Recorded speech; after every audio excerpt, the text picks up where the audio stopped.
Hi, and welcome to our first in a series of healthy habits and losing weight permanently. And yes, I said permanently because I'm tired of being on the roller coaster of weight loss, aren't you? Let's see what healthy habits we can do to get started on this journey. Most important step is setting goals that stick. One of the most important things in developing a new and healthy habit is to set goals for yourself. Goals are what keep you going when you want to quit. They give you something to celebrate when your hard work and dedication has paid off. And I wonder, do you know that there's a particular way that you need to set goals that is proven to set you up for success? If not, I'm going to teach you it now. A well formed goal is stated in a positive way. It says what you want and not what you don't want. It's initiated and maintained by yourself, meaning you don't need to rely on anyone else changing in order for you to achieve this. It's achievable within a certain time frame, and it has specific sensory based descriptions so you know what it's going to feel like once you achieve it. It's also broken down into an appropriate chunk of size, big enough that it's worthwhile, yet small enough that you feel it's attainable. Most people only set outcome based goals where the focus is the end result of what they want. They describe how things are going to be once they reach the goal. For example, an outcome goal is to lose 20 pounds, have more energy, and fit into my favorite dress. This doesn't give any clear outline of how that goal is going to be achieved. It doesn't say when it's going to be achieved, and it doesn't say what steps are going to be needed to achieve it. It can easily end up being forgotten as soon as life gets in the way. But once you have a clear um, outcome goal, it's really important then to set up some behavior based goals to help you see a clear path to reach the big goal. So you've got to break it down into chunks. Behavior goals are super important as they focus on the things we can control, things that are within our power to change. They are the action steps we will take in order to reach our big goal. Behavior goals are, for example, I'm going to create a relaxing sleep routine every night to help me sleep better, rather than an outcome based goal of I'm going to get 8 hours of sleep. Well, how am I going to do that? Another behavioral based goal would be to go to Pilates 3 times a week, as opposed to I'm going to tone up. Can you see the difference? It's definitely a step by step. I can make a list of things to do to achieve these things. You're going to want to avoid goals that are a big bossy parent telling you to stop doing something. So, for example, stop eating ice cream every night. If you tell yourself to stop doing something, you end up awakening your inner rebel and finding you want to do it even more. I'm a bad one about that. If I say I'm not going to eat ice cream every night when I go to bed, I'm going to want to eat ice cream. So, an approach that you could take that would be smarter would be to use a more positive and focused on behaviors that you can do. So instead of telling yourself, stop eating ice cream, a different approach would be to say, I will eat berries after dinner 5 nights a week. This works because it's empowering and it's clearly giving you an action to follow. 2 nights a week, you notice you're free to eat ice cream if you want. This is not about deprivation. This is about living a healthy lifestyle.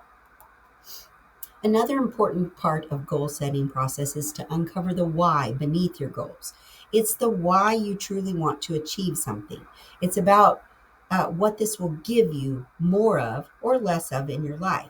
To reach your why, you need to dig deep, asking enough questions until you hit an emotion. When you have a clear understanding of why you want something, you will always figure out the what and how to get it. The most important element of goal setting is knowing your why. This is the underlying reason that you want to achieve this goal. It's highly likely that you aren't even aware of what this is on a conscious level. To uncover your why, you need to go deep and uncover what is often called the why beneath the why. Let's take some time to work through this workbook and begin to see your why. Ultimately, you are looking for a feeling or an emotion. If you start welling up, it's a good sign that you might be getting close to the answer. So let's use an example here. Maybe you want to release 6 pounds of body fat, and you have 6 months to do it because you have a family reunion coming up. Write down your goal. I will release 6 pounds of body fat within the next 6 months. And then ask yourself, why? Why is this important to me? You may come up with an answer like, I want to look good in my bathing suit. That's great, but that's not enough. You need to keep digging until you feel the real underlying why. In the workbook, you will see there is a series of simple questions to keep digging deeper. So, this example, we would want to continue asking, what's important about looking good in your bathing suit? You may answer, so I don't feel self conscious. Okay, well, what's important about that? I need to feel confident. Okay, what's important about feeling confident? Or what will that give you?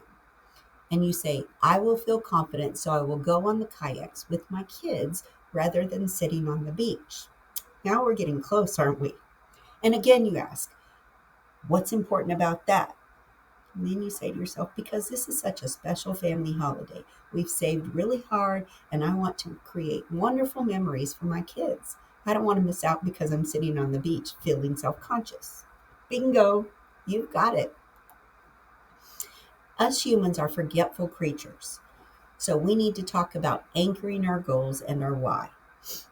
Stuff happens, we get busy, we forget, life gets in the way. So our goals need to be anchored in order to keep it in the front of our minds. To anchor a goal, you need to find something in your environment that you see often to act as a reminder or prompt of the goals you have set. Some examples of anchors could be an item of jewelry, a perfume or aftershave or essential oil, a song you can play each day, an inspiring quote that you see, a watch, a pebble in your pocket, or something you carry with you. One of my favorite anchoring things is on the refrigerator to have a sign that says, what you're looking for is not in here. Because how many times do you go to the fridge looking for something, but you're not really hungry? It's really good to pick at least 2 or 3 anchors that act on different senses so that you are surrounded by them. Anchors both inspire you to keep you going and also can act as a pattern interrupter so that when you catch yourself in old behaviors or ways of thinking, you can snap back out and get back in start of it. In the workbook, we'll take you through a process to help you craft health and wellness goals in a way that will make you stick. Now we need to talk about clearing the clutter and decluttering. This is part of my favorite thing. The final part of goal setting is a process is to clear the clutter in order to make way for something new in your life.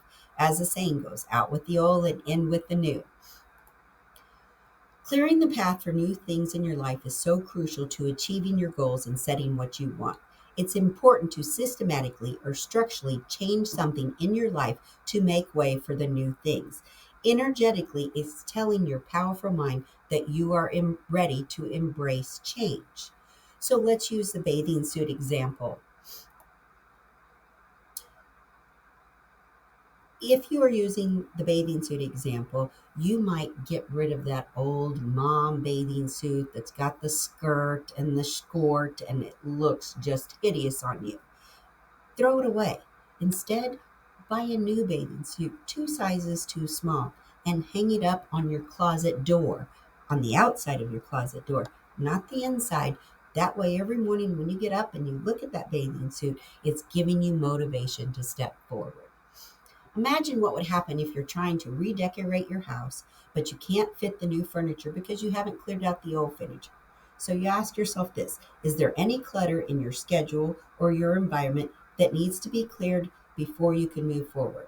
In this workbook, we have space to brainstorm the area of clutter in your life. So take some time, work through that. So now it's time for you to complete the workbook. It's important for you to go through this process now before moving on to the next step in your weight loss journey. Speaking of, we will continue on with a series of 11 more presentations in this healthy habit program for successful weight management.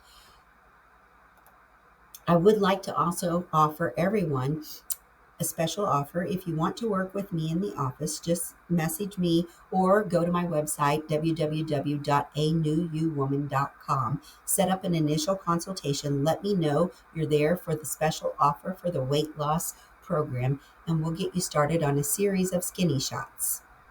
That will be $250 for 12 weeks.